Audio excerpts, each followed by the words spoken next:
Hello and welcome to my week 5 weekly summary and podcast. This is the first time I'm doing this, so this has been an interesting ride. So first I want to talk about what I did this week. So the first thing that I did was to just reply to the discussions from last week. Which was a lot of engage me or enrage me, which was really interesting. I've even kind of applied this to my life a lot and talked with other students in other classes and how it affects us. I'm in a biochemistry course currently, and when we use hands-on models and we're engaged in our education, it's a lot easier to remember the biochemistry of certain molecules such as DNA than if we were just to look at it at, alpha sheets and beta sheets. It's a lot more difficult to just look at it on paper and for our teacher to just lecture to us. So it was really interesting to see everybody's viewpoints, as everybody kind of felt the same but a little bit different. Quantum mechanics we discussed again, which I always find very interesting. It's a very cool topic to learn about. I thought it was kind of interesting too how we can kind of think about this and think about how it's going to affect us in the future, kind of on a macro scale. And I liked how, especially, everybody had different opinions, as well as different examples that they used, how they felt about it, and how they feel that whether it was true or not true, kind of just their opinions was really interesting to hear.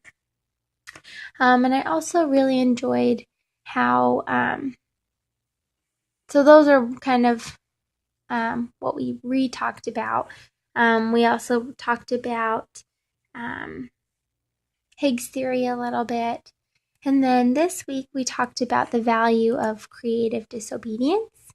And so we read an article that was a blog, and I basically just said that I thought it was really good, and I think change is always a good thing, that traditional methods not always are the best way. Yes, they may have worked for a long time, but it's a lot better to kind of, as we talked about the teach and test model and also earlier, messages of like engaging students, it's always better to try something else and see if it works. And I think that having students be engaged in their situations and their education will benefit the teachers as well as the students, as the teachers will be able to connect to their students by helping them learn hands-on or visually. And I know that all students learn differently too, so that can be difficult. But I really do hope that one day the educational system will be able to recognize that the teach and test model is not as effective as they think that it is, and that something does need to change. Engaging students and intriguing them to want to learn by experience is beneficial for both the students and also the teachers as well. The neat resource for this week, I went, and it was kind of hard for me to find one that I found pretty interesting. So I went and I found one that talked about, it was on Heisenberg's, obviously, theory and how it can be applied to real life. And it was interesting how it talked about the Heisenberg's uncertainty model and quantum entanglement. One of the quotes that I really liked was, it said, "You just need to step back and realize that in reality, quantum mechanics is telling you that the position and momentum are also really waves, not exact values, have the same kind of conjugate pair relationship as in other wave examples.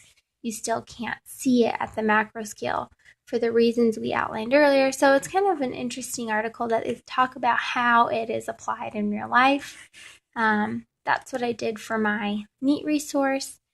This week we also watched 3 videos on the Elegant Universe that were provided by PBS. It was very interesting to look through and learn about the string theory, as time went on, it was more and more intriguing. I think the first video was my favorite.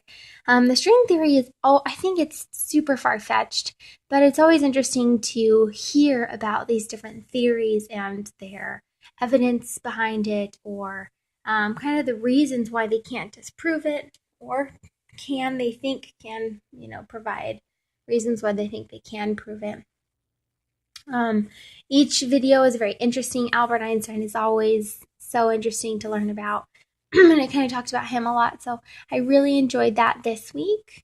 And also, we submitted our cultural sciences this week about what we wanted to do. I talked about how I would like to attend the Arizona Science Center, and they have like a weekly science lecture every Friday for just adults, so I'm hoping, very interesting.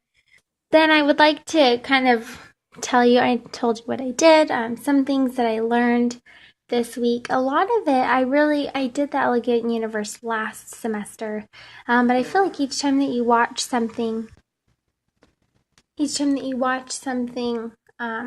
you learn a little bit, something different than you did the first time that you watched it or read it. And so I feel like this time I learned more about the string theory than I did the last time I watched the videos, because I already kind of had that basic knowledge of what the string theory was, and I was able to learn a little bit more of the details and remember that. And I also think that this week I was able to learn a lot about just kind of connecting the whole Teach and Trust model to my actual life. Because before, we talked about it a lot, and I think that I was really interested in that topic, and as I am now talking to my teachers about it, I'm actually talking to students in my class about it. So I think that's kind of interesting that I'm integrating that into my life. As before, I just kind of learned about it, but now I'm actually applying it and making connections into my life. Other things I made connections by obviously were quantum mechanics and the Heisenberg theory. I'm able to kind of see the world in a little different light. It's kind of like the scientific light, and how I've got my husband involved in it, and he finds it really interesting too. So that's kind of my connections that I've made this week. So thank you for listening to my podcast, and I'll talk to you next time.